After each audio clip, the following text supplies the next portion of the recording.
तो दोस्तों हमने अपनी पिछली क्लास में स्केलर फील्ड और वेक्टर फील्ड के बारे में डिस्कस किया था और हमने कहा था कि हम अगले क्लास से ग्रेडियंट शुरू करेंगे। तो आज हम ग्रेडियंट को शुरू करेंगे, लेकिन उसको शुरू करने से पहले हम लोग थोड़ा जान लेंगे कि डेरिवेटिव्स क्या होते हैं, क्योंकि अल्टीमेटली ये उसी का काम करता है। डेरिवेटिव का ही एक दूसरा रूप होता है।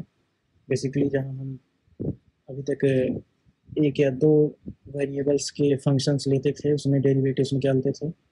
अब हम तीन वेरिएबल्स में, जिसमें एक्स होंगे, वाई होंगे, जेड होंगे, ऐसा कोई फंक्शन होगा, उसका हम डेरिवेटिव निकालने की कोशिश करेंगे। तो वहीं पे ग्रेडियंट का रोल आता है।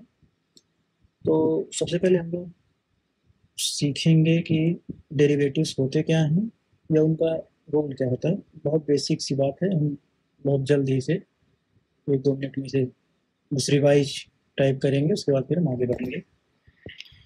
तो अगर हम लोगों ने कोई फंक्शन लिया, मान लीजिए एफ, जो कि एक्स पे डिपेंडेंट है, तो हम यहाँ बात करेंगे कि इसका जो डेरिवेटिव होगा, इसका या किसी फंक्शन का जो किसी वेरिएबल पे डिपेंड करता है, उसका डेरिवेटिव क्या शो करता है। तो बेसिकली डेरिवेटिव होता है कि अगर हम उस फंक्शन के वेरिएबल को चेंज करें इनफाइनाइटली, मतलब इनफाइनाइट डेसिमली हम उसको चेंज करें, बहुत छोटे चेंज को लाएं हम। जैसे इस एफ एक्स में अगर हम एक्स को डी एक्स चेंज करते हैं, तो हमारे फंक्शन पे किस तरह का चेंज आएगा, वही बेसिकली हमारा डेरिवेटिव का काम होता है। इसको हम कई नामों से बुला सकते हैं। इसको हम स्लोप भी कह सकते हैं, जो कि उसका ज्योमेट्रिकल मीनिंग भी होती है। लेकिन जो उसका बेसिक काम होता है वो ये होता है कि अगर हम फंक्शन के वेरिएबल पे, जिस पे फंक्शन डिपेंड कर रहा है, उसको हम अगर छोटे से क्वांटिटी में चेंज करें, या जैसे अगर एक्स पे डिपेंड कर रहा है तो उसको हम एक्स को हम डी एक्स चेंज करें, तो हमारे फंक्शन में क्या चेंजेज आएंगे, वो किस तरह से चेंज होगा, बहुत तेज चेंज होगा या ठीक ठाक ही चेंज होगा, तो उसी को हम लोग स्लोप कहते हैं। इसको हम कुछ ऐसे भी लिख सकते हैं, d f is equal to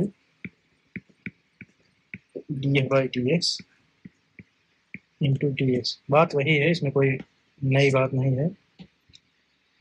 तो 1 मिनट के लिए तो ये हो गया। और अब अगर हम मान लीजिए हमने दो फंक्शंस को यहाँ पे प्लॉट किया, ये सारी चीज़ें ग्रिफिथ में दी हुई हैं, आप देख सकते हैं।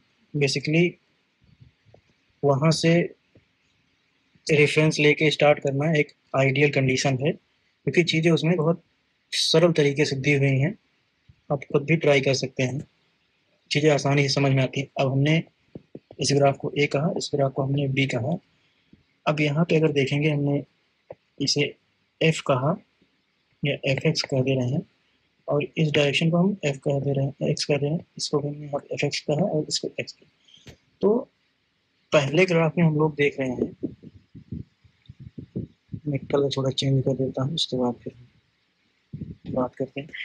तो हमने अपना जो पहला ग्राफ ए वाला है, उसमें हम अगर देखते हैं तो देखते हैं कि एक्स के चेंज होने से एफ एक्स में कोई खास चेंजेस नहीं हो रहे हैं। हालांकि उसकी वैल्यू कभी ऊपर जा रही है, कभी नीचे जा रही है, लेकिन मतलब कोई रैपिड चेंज नहीं हो रहा है, बहुत तेज ये अचानक से इसकी वैल्यू बहुत ज़्यादा बढ़ती जा रही है या घटती जा रही है।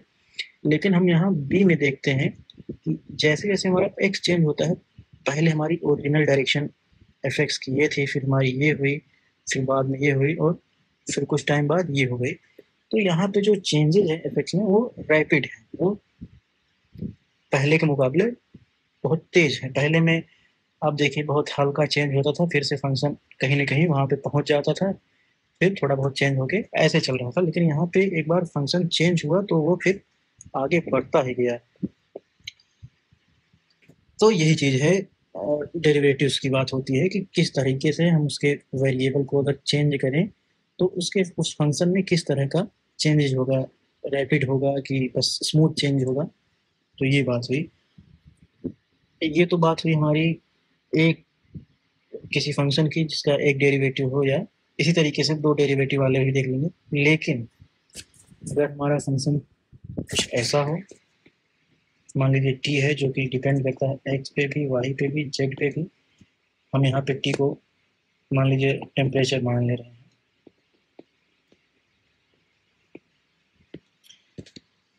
तो यहाँ पे अगर हमें डेरिवेटिव निकालना होगा, वो पहले तो वो क्या बताएगा, और अगर निकालना भी होगा तो हम जानेंगे आगे कि वो क्या होगा, उसका डेरिवेटिव कैसे निकालेंगे और क्या वो उसको बताएगा। तो अब जैसे हमने इसे टेम्परेचर एक फंक्शन माना जो कि एक्स वाई जेड पे डिपेंड करता है। तो मान लीजिए अब टेम्परेचर है तो मतलब कोई हीट सोर्स होगा, हमने हीट सोर्स ये मान लिया, और कुछ ऐसे यहाँ से हीट वेव निकल रही हैं। तो अब यहाँ पे देखिए, और ये हमारा पूरा एक्स वाई जेड स्पेस है।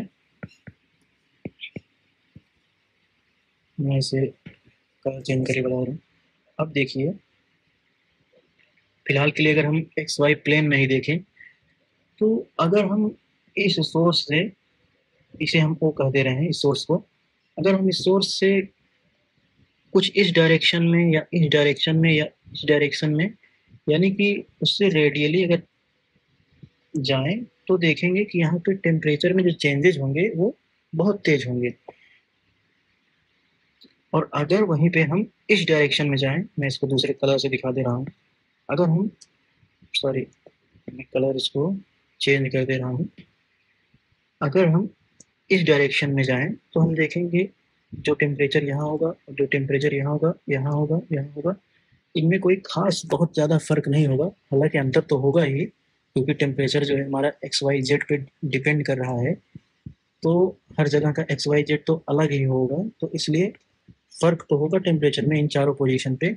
लेकिन जो चेंजेस होंगे वो उतने ज़्यादा नहीं होंगे जितना अगर हम इस डायरेक्शन में जाएं, यहाँ पे देखें, यहाँ पे देखें और यहाँ पे देखें, तो या इस डायरेक्शन में रैपिडली आउटवर्ड इस डायरेक्शन में जाएं, तो इन अलग अलग पॉइंट्स पे देखें, तो जिस तरह का चेंज यहाँ पे पाया जाएगा वैसा चेंज यहाँ पे नहीं होगा। तो अब उस चीज़ को निकालने के लिए कि भाई, ऐसे तो हम कह सकते हैं कि हर डायरेक्शन में हमारी, यहाँ से तो इनफाइनाइट डायरेक्शंस हो सकती हैं, कोई भी डायरेक्शन हम ले सकते हैं और हर डायरेक्शन में टेम्परेचर चेंज होगा। लेकिन अगर हम इसको जनरलाइज करने की कोशिश करें कि ये चेंज कैसे होगा, तो हमारे लिए बड़ी मुश्किल की बात हो जाएगी। हर डायरेक्शन में अलग तरीके से चेंज हो रहा है, इसका कोई फंक्शन बनाने में तो बहुत दिक्कत हो रही है। लेकिन लकीली लकीली क्या है कि हमारे पास होता है पार्शियल डेरिवेटिव्स, हम लोग जानते हैं। उसमें क्या होता है, हम किसी फंक्शन को लिख सकते हैं, डेरिवेटिव किसका, उसके जिस पे वो फंक्शन डिपेंड करता है, उसके फॉर्म में हम लोग लिख सकते हैं।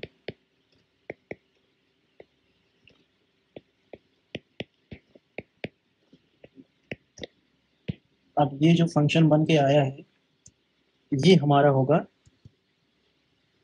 डेरिवेटिव, या ये जो कह सकते हैं ये होगा हमारे इस टेम्परेचर फंक्शन में। ये जो हमारा टेम्परेचर फंक्शन है, इसमें चेंज किसके रिस्पेक्ट में, जब हम एक्स वाई और जेड को चेंज कर रहे हैं, कितना, d x d y d Z.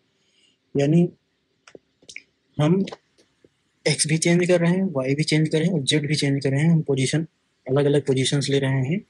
तो उसके लिए हमारे टेम्परेचर के फंक्शन में कितना चेंजेज होगा, ये ये पूरी चीज उसके बारे में जानकारी देती है हमें। अच्छा, अब इस चीज को हम लिख सकते हैं डी टी बराबर, ध्यान दीजिएगा यहाँ पे, D T by d x. अगर हम इसको एक्स कैप लिखें या आई कैप, जे कैप, के कैप भी लिख सकते हैं, लेकिन हम जनरली अभी अभी के लिए यहाँ पे हम इसे एक्स कैप, वाई कैप इस तरीके से लिखने की कोशिश करेंगे। इसको हम कुछ ऐसे लिखें और इसका हम डॉट प्रोडक्ट ले लें किससे, इस पूरे वेक्टर से। तो एक मिनट, तो हमने अभी ऊपर देखा डी टी का ये फंक्शन आया था हमारा, del t by del x into d x plus del t by d y del y into d y plus del t by del z into t z, ये हमारा function है। और उसको हमने फिर से लिखा डी टी बराबर, हमने ये लिखा। अब ये कैसे आएगा देखिए, ये बहुत सिंपल सी चीज़ है, डॉट प्रोडक्ट है बस। हमने एक ऊपर ये फंक्शन लिया, ये वाला, और एक नीचे हमने ये लिया, और दोनों का हमने कर दिया डॉट प्रोडक्ट। अब डॉट प्रोडक्ट में क्या होता है कि जैसे आई कैप है दोनों फंक्शन में, दोनों वेक्टर्स में, तो आई कैप का आई कैप से मल्टीप्लीकेशन होगा, या डॉट प्रोडक्ट लिया जाएगा। आई कैप का अगर हम जे कैप या के कैप से लेंगे तो वो जीरो हो जाएगा। तो सेम चीज़ वही है, डी एक्स का यहाँ पे जो हमारा है डॉट प्रोडक्ट होगा del t by del x से, तो वो हो जाएगा del t by del x, मैं लिख दे रहा हूँ, del t by del x into d x. ये हो गया इस टर्म का इससे डॉट प्रोडक्ट, और इस टर्म का बाकी दूसरे टर्म से जो डॉट प्रोडक्ट होगा वो जीरो होगा। ठीक उसी तरीके से इस टर्म का इससे डॉट प्रोडक्ट जो होगा उसको हम लिखेंगे plus del t by del y into d Y.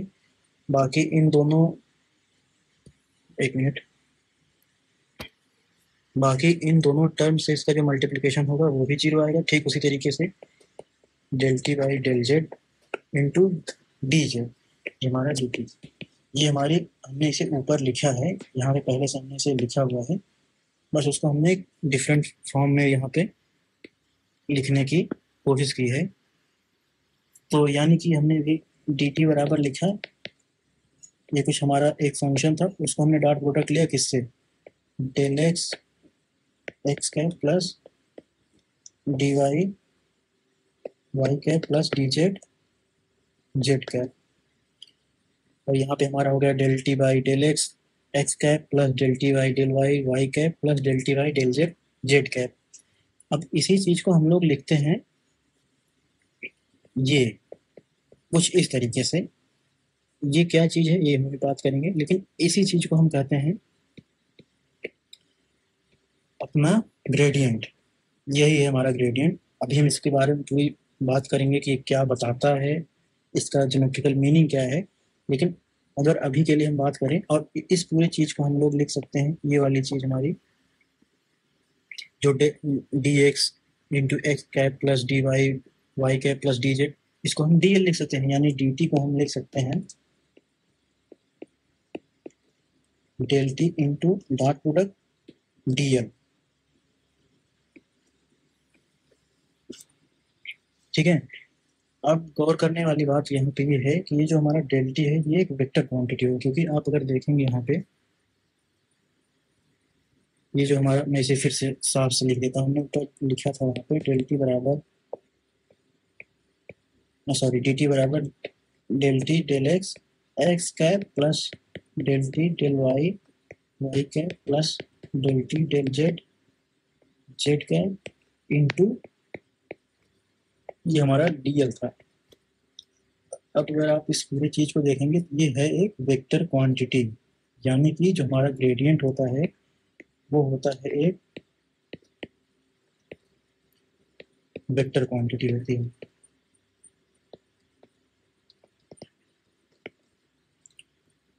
तो अभी के लिए हमें ये जानना जरूरी है कि ग्रेडियंट होता क्या है। ग्रेडियंट का फार्मूला होता है, अब जैसे हमने ये चिन्ह ग्रेडियंट का है, उसको हमने टी के ऊपर लिया है, तो वो हो जाएगा ये ऊपर वाला पूरा फंक्शन यहाँ पे होगा। मैं उसे फिर से नहीं लिख रहा हूँ, लेकिन अगर हम,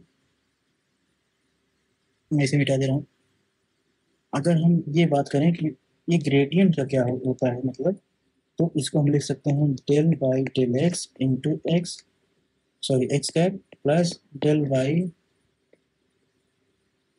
into y cap plus del y del Z.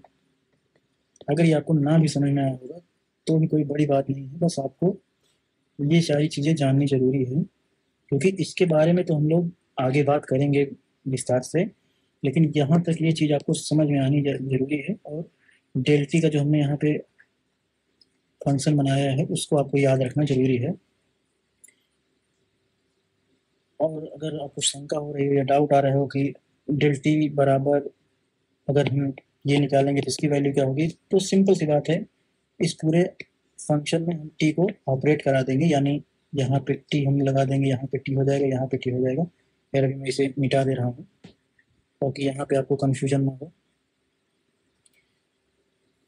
तो डेल डेल का तो हमने फंक्शन ऊपर निकाला है, डेल टी के लिए तो आसान सी बात है, del t by del x, del t by del y plus del t by del z. ये हो गया, ये मैं बार बार लिख रहा हूँ ताकि आपको समझ में आ जाए, और यही होता है हमारा ग्रेडियंट।